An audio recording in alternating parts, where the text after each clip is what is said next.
আসসালামু আলাইকুম।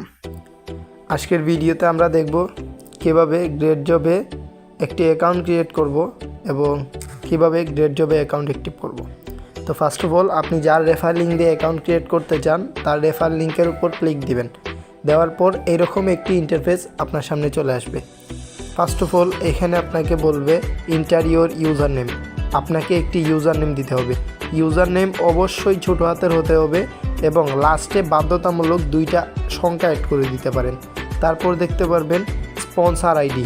এইখানে আপনি যার স্পন্সর আইডি দিয়ে ঢুকছেন অটোমেটিক আপনাকে এখানে একটা স্পন্সর আইডি দিয়ে দিবে, মানে অটোমেটিক স্পন্সর আইডি বসে যাবে, ঠিক আছে। তারপর এখানে বলবে ইন্টার ইউর জিমেইল অ্যাড্রেস। তো আপনি এখানে আপনার একটা ভ্যালিড জিমেইল অ্যাড্রেস দিয়ে দিবেন। তারপর দেখতে পারবেন যে ফার্স্ট নেম, ঠিক আছে, এইখানে আপনি আপনার নাম দিয়ে দিবেন। এখানে দেখতে পারবেন লাস্ট নেম, এইখানে আপনি আপনার নামের লাস্ট অংশ দিয়ে দিবেন। তারপর দেখতে পারবেন কান্ট্রি, এখানে আপনি বাংলাদেশ সিলেক্ট করে দিবেন।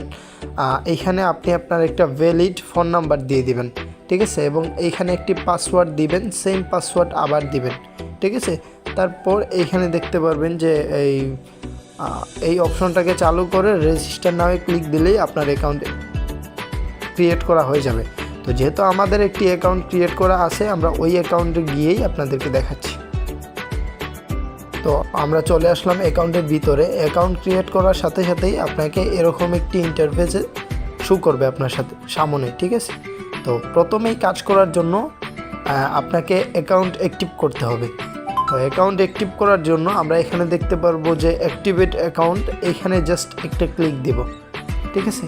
এখানে একটা ক্লিক দেওয়ার পর এরকম একটি ইন্টারফেস আমাদের সামনে চলে আসবে। তো এইখানে আমরা কিসের মাধ্যমে পেমেন্ট করব এটা সিলেক্ট করব। তো আমরা চাচ্ছি যে বিকাশের মাধ্যমে পেমেন্ট করব। আমরা জাস্ট বিকাশের উপর একটা ক্লিক দিলাম। দেওয়ার পর এরকম একটি ইন্টারফেস আপনার সামনে চলে আসবে, ঠিক আছে। তারপর আপনি এখান থেকে এই নাম্বারটিকে কপি করে নেবেন এবং এই নাম্বারে 20 টাকা সেন্ড মানি করবেন। করার পর বিকাশ থেকে যদি করেন তাহলে বিকাশ থেকে, অথবা নগদ থেকে যদি করেন তাহলে নগদ থেকে আপনাকে একটা ট্রানজ্যাকশন আইডি দিবে। এই ট্রানজ্যাকশন আইডিটি এখানে বসাই দিবেন। দেওয়ার পরে এই যে ভেরিফাই নাও দেখতে পারতেছেন, এই ভেরিফাই নাওয়ে ক্লিক দিলেই আপনার অ্যাকাউন্টটি অ্যাক্টিভ হয়ে যাবে, ঠিক আছে। অ্যাকাউন্ট অ্যাক্টিভ করার পর কিভাবে কাজ করবেন তার ভিডিও আমাদের এই চ্যানেলে দেওয়া আছে, আপনি চাইলে দেখে নিতে পারেন।